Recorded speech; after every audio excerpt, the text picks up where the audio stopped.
আচ্ছা, আমারই কি এই সমস্যা হয় না? আমাদের যারা বিউটিশিয়ানরা আছেন সবারই এই সমস্যাগুলো হয়। ভাই মেকআপ করতে আসবে একজন, সাথে নিয়ে আসবে ২-৩ জন। আচ্ছা ওরা মেকআপ করবে, ওরা কি করবে? হাঁটবে আর মানে কেনা চোখে চোখে তাকায় এগুলা শিখবে। আচ্ছা আমরা যেরকম টাকা দিয়ে পরিশ্রম করে শিখছি, তোমরাও কি এরকম টাকা দিয়ে পরিশ্রম করে শিখতে পারো না? তোমরা কি করে একজন পার্টি মেকআপ করতে আসলে তার সাথে ২ জন চলে আসবা। এসে ও কিভাবে আমি কিভাবে ওকে মানে ফুল একটা পার্টি মেকওভার লুক দিয়ে এটা বসে বসে দেখবা। আবার দেখবা তো দেখবা সেটার উপরে কি বলবা? আমাদের উপর তো ভরসা নাই, কি বলবা? আপু লিপস্টিকটা আপনি কাপড়ের সাথে ম্যাচিং করে দিয়েন না। আপু আইশ্যাডোটা আবার কাপড়ের সাথে ম্যাচিং করে দিয়েন না। ভাই তোমরাই যে তো এত ভালো জানো, তো তোমরাই ঘরে বসে বসে ওদেরকে মেকআপ করে দিতা।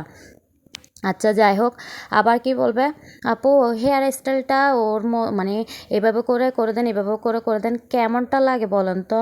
তাহলে তোমরা যদি এতই কিছু জানো, এত হেয়ার স্টাইল জানো, এত তোমরা কোনটার সাথে কোনটা ম্যাচিং করে দিবে, কোনটার সাথে কোনটা কি করা যাবে সেটা যদি তোমরাই জানো, তাহলে তো তোমরাই ঘরে বসে মেকআপটা করে ফেলতার, পার্লারে আসো। আমি কিন্তু বেশিরভাগ সময় একদম রিজনেবল মেকআপের মানে কম রাখি। ৭০০ টাকা থেকে আমি পার্টি মেকওভারগুলো শুরু করছি। তার থেকেও কমাবার জন্য কেমনে বসে থাকে মানুষ? দিন দিনে কি প্রোডাক্টের দামগুলো কমতেছে? না, দিন দিন আরও বাড়তেছে।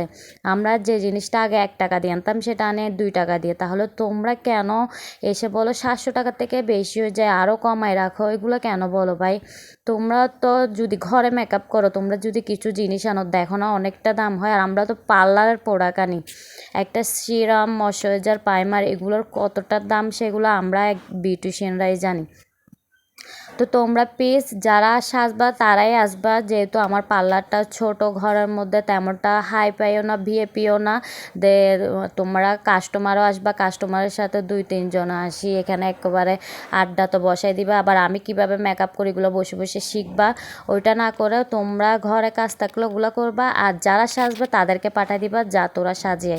ভাই এটাই করিও তোমরা। আমরা যেরকম পরিশ্রম টাকা দিয়ে শিখছি, তোমরা এরকম টাকা দিয়ে পরিশ্রম করে শিখো, তাহলে কাজে আসবে। আচ্ছা যাই হোক, আর আমি এখন অনেক দিন পর মেকআপ করতেছি, যেহেতু এখানে একটু কাজের চাপ, প্রেশার। তো এখানে আমি সবসময় এখন ইদারিং কেন জানি না লিপটা একটু ওভার ড্র করে দিতে ভালো লাগে, পাফি লাগে।